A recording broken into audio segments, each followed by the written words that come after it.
पुरी नगर में भगवान जगन्नाथ का प्रसिद्ध मंदिर था। दूर दूर से लोग उनके दर्शन के लिए आते थे। कहा जाता था कि भगवान जगन्नाथ अपने सच्चे भक्तों की पुकार कभी अनसुनी नहीं करते। उसी समय एक गांव में सालबेगा नाम का युवक रहता था। उसका जन्म मुस्लिम परिवार में हुआ था। वह बहुत गरीब था और अक्सर बीमार रहता था। एक दिन उसकी हालत इतनी खराब हो गई कि घर वालों को लगा अब उसका बचना मुश्किल है। वह बिस्तर पर पड़ा पड़ा दर्द से कराह रहा था। उसी समय उसने किसी से सुना कि पुरी में भगवान जगन्नाथ हैं, जो दिल से पुकारने पर अपने भक्तों की रक्षा करते हैं।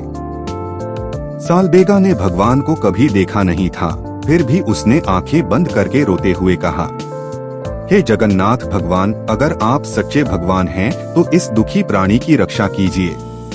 उसी रात सालबेगा को सपने में भगवान जगन्नाथ के दर्शन हुए। सुबह जब उसकी आंख खुली तो उसका शरीर बिल्कुल स्वस्थ था। यह देखकर वह समझ गया कि भगवान ने उसकी पुकार सुन ली है। उस दिन के बाद सालबेगा का जीवन बदल गया। वह हर समय भगवान जगन्नाथ का नाम लेने लगा। उसने भगवान की भक्ति में कई भजन रचे।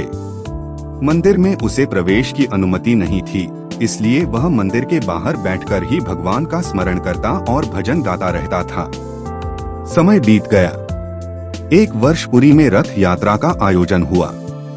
उसी समय सालबेगा दूर गांव में था और फिर से गंभीर रूप से बीमार पड़ गया।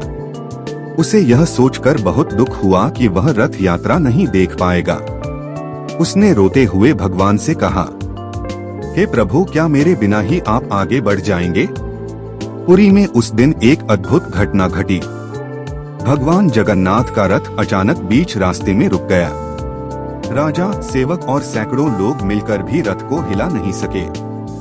सभी चिंतित हो गए। तभी किसी ने कहा कि भगवान अपने भक्त सालबेगा की प्रतीक्षा कर रहे हैं। जैसे तैसे सालबेगा पुरी पहुंचा और रथ के सामने सिर झुकाया। उसी क्षण रथ अपने आप चल पड़ा। सब लोगों ने यह चमत्कार देखा और समझ गए कि भगवान जगन्नाथ केवल सच्ची भक्ति देखते हैं, जाति या धर्म नहीं।